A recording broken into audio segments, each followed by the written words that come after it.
act as if God is within you, your voice changes, your posture changes. You stop asking for permission to live with fire.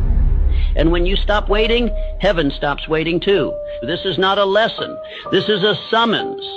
If you are hearing this now, it is because something in you is ready to rise. You have waited long enough. The silence you feel, the restlessness inside you, it is not confusion.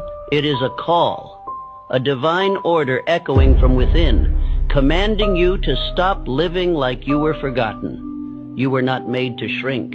You were not placed here to drift.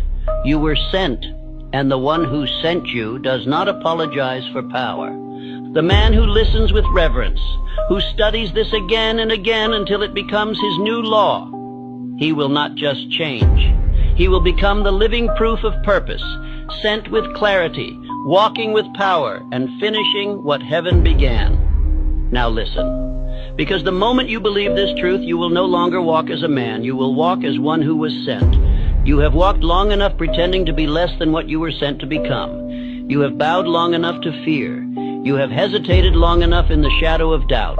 But now the voice of purpose calls to you. And if you will obey what is about to be spoken, not just hear it, but obey it, you will never again be the man you were before this hour. Because what I'm about to give you is not motivation.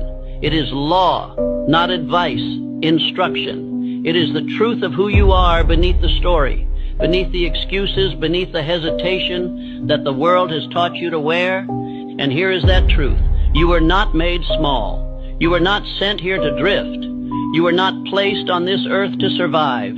You were sent with power. You were sent with command. You were sent with God Himself written into your spirit. And yet, most men live like intruders in their own life. They apologize for wanting more. They hide their fire. They speak with hesitation, act with delay, and wait to be approved before they move. Not because they lack ability, but because they have forgotten who sent them. And the world prefers it that way.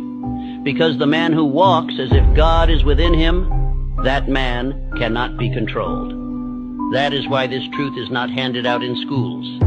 It is not printed in the headlines. It is not celebrated in public. Because when a man begins to think as if heaven lives inside him, he becomes ungovernable by weakness. He no longer listens to the noise. He no longer waits for support. He no longer serves fear. He begins to walk differently, speak differently, build differently. And the moment that man appears, systems that rely on confusion begin to